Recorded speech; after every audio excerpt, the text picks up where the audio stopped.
બાલક જનરલ હોસ્પિટલની વધુ એક કેન્સર જેવી ભયાનક બીમારીની સફળ સારવાર કરવામાં આવી.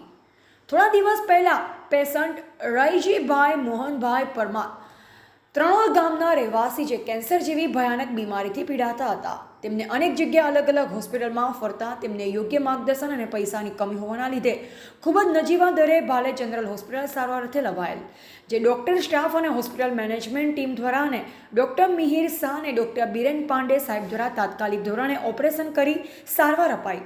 સમયાંતરે જરૂર લાગતા ઓપરેશન કરી દર્દીને નવું જીવનદાન અપાયું. હાલ દર્દી સ્ટેબલ અને સ્વસ્થ હોવાથી આજે દર્દીને હોસ્પિટલ દ્વારા રજા આપવામાં આવી.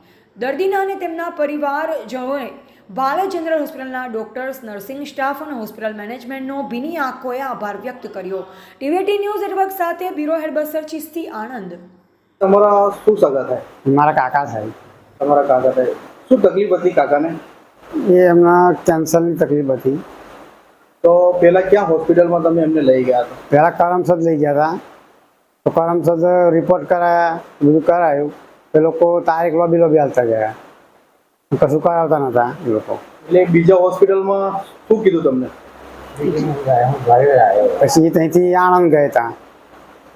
ત્યાં આગળ ચાર્જ કેટલું કીધું તમને? ત્યાં આગળ કે તમારું પેલું આધાર કાર્ડ ચાલશે એવું કીધું બધું. અમે ચાર્જ વધારે પાવ્યો લોકોએ. આણંદ ગયા, પ્રાઇવેટમાં ગયા તો લોકોએ 1,80,000 કીધા.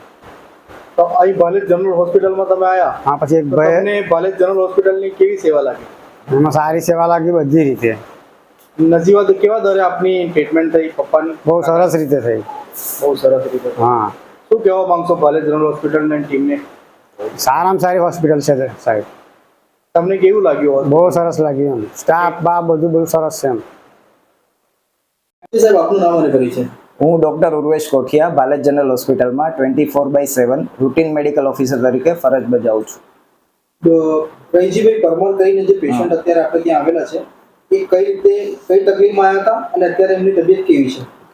હવે રૈજીભાઈ છે ત્રણોલ ગામના રહેવાસી છે, જે 19 તારીખ જુલાઈ મહિનામાં અમારી હોસ્પિટલમાં અન્ય હોસ્પિટલમાંથી ઘણા બધા રિપોર્ટો કરાવીને આવ્યા હતા. એમના બાયોપ્સી રિપોર્ટમાં એમને જડબાનું કેન્સર હોવાનું જાણવામાં આવ્યું હતું. એટલે પછી અમારી ડૉક્ટર્સની પેનલે ડિસ્કસ કરીને એવો નિર્ણય કર્યો કે એમને જડબાના કેન્સરનું ઓપરેશન કરીને જેટલો કેન્સરવાળો ભાગ છે એ કાઢવો પડશે.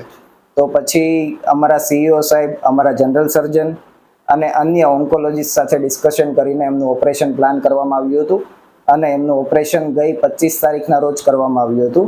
ઓપરેશન પછી પણ એમને સ્પીડી રિકવરી આવી છે અને અત્યારે એમના સિમ્ટમ્સ, એમની જે સમસ્યાઓ હતી એમનું નિરાકરણ થઈ ગયું છે. એટલે આજે એમની તપાસ કરતાં એકદમ યોગ્ય પરિસ્થિતિ જણાતા એમને આજે રજા કરવામાં આવે છે.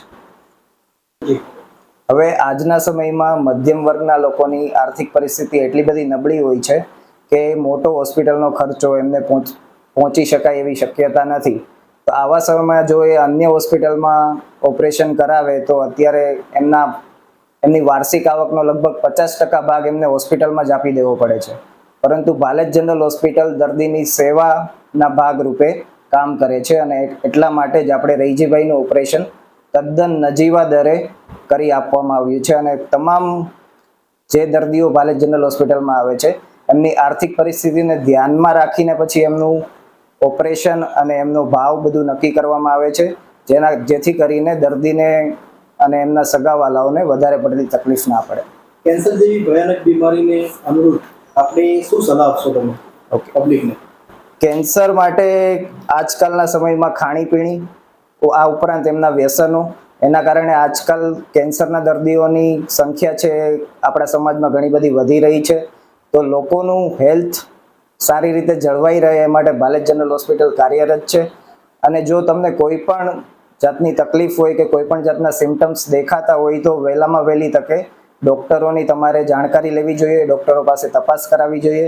જો કેન્સરને વહેલી તકે ઝડપી લેવામાં આવે, વહેલી તકે એની સારવાર કરવામાં આવે તો એમનું જે આયુષ્ય છે ઘણું બધું લંબાવી શકાય છે.